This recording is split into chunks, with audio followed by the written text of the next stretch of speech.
నల్లజర్ల మండలం సింగరాజపాలెం విలేజ్లో మనం పామాయిల్ మీద 3 సంవత్సరాలు సుదీర్ఘంగా మనం అనేక ఉత్పత్తులతోటి ట్రయల్స్ చేసిన తర్వాత మనం 7 సంవత్సరాలు నిండినటువంటి పామాయిల్ మొక్కల నుండి మనం ఒక ఎకరానికి 14 టన్నులు దిగుబడి తీయొచ్చు అనేసి డిసైడ్ చేయడం జరిగిందండి.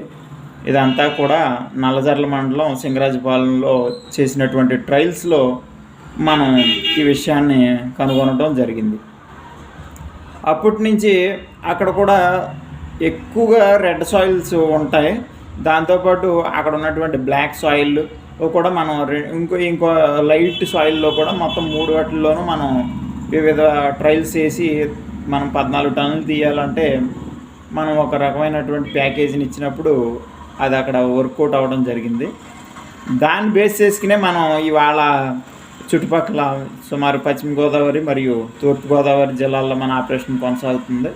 మనం ఈ 2 జిల్లాల్లోనూ కూడా ఇచ్చిన పామాయిల్కి ఇచ్చినటువంటి న్యూట్రియన్స్ వల్ల అక్కడ ఇస్తున్నటువంటి కిట్ వల్ల మనకు మంచి దిగుబడి రెగ్యులర్గా రావడం జరుగుతుంది. దీని అంతటికీ ప్రధాన కారణం మనం నల్లజర్ల మండలం సింగరాజపాలెంలో చేసినటువంటి ట్రయల్స్ బేస్ మీద మనకి ఈ దిగుబడులు అనేవి కంటిన్యూస్గా మనం గెయిన్ చేయగలుగుతున్నాం.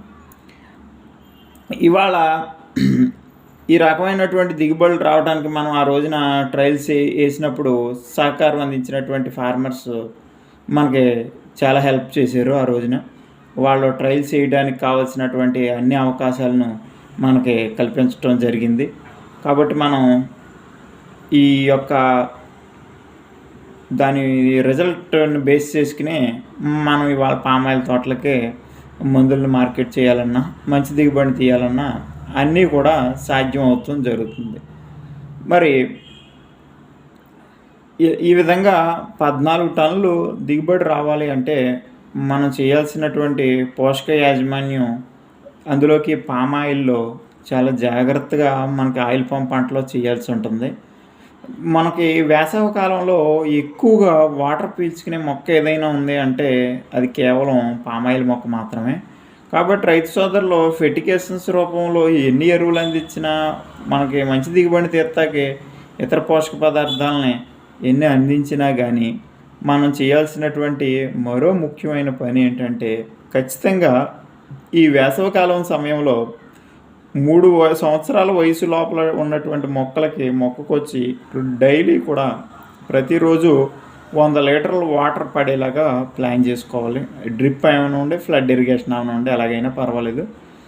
అదే 7 సంవత్సరాలు పైన ఉన్నటువంటి 3 నుంచి పైన ఉన్నటువంటి తోటకి 3 సంవత్సరాల పైన ఉన్నటువంటి వయసు ఉన్నటువంటి తోటకి ఖచ్చితంగా మొక్కకొచ్చి 150 లీటర్లు మెయింటైన్ చేయాలి ప్రతిరోజు కూడా.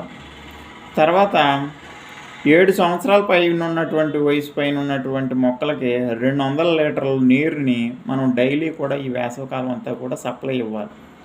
ఇలా ఇచ్చినప్పుడు మీరు ఇచ్చినటువంటి ఎరువులు కానివ్వండి, ఇతర పోషక పదార్థాలు కానివ్వండి, పశువుల పేడలో ఉన్నటువంటి ఖనిజాలు కానివ్వండి, లవణాలు కానివ్వండి, ఇవన్నిటిని కూడా భూమి నుంచి వేరు ద్వారా ఈ పామాయిల్ మొక్క గ్రహించుకోవడం జరుగుతుంది.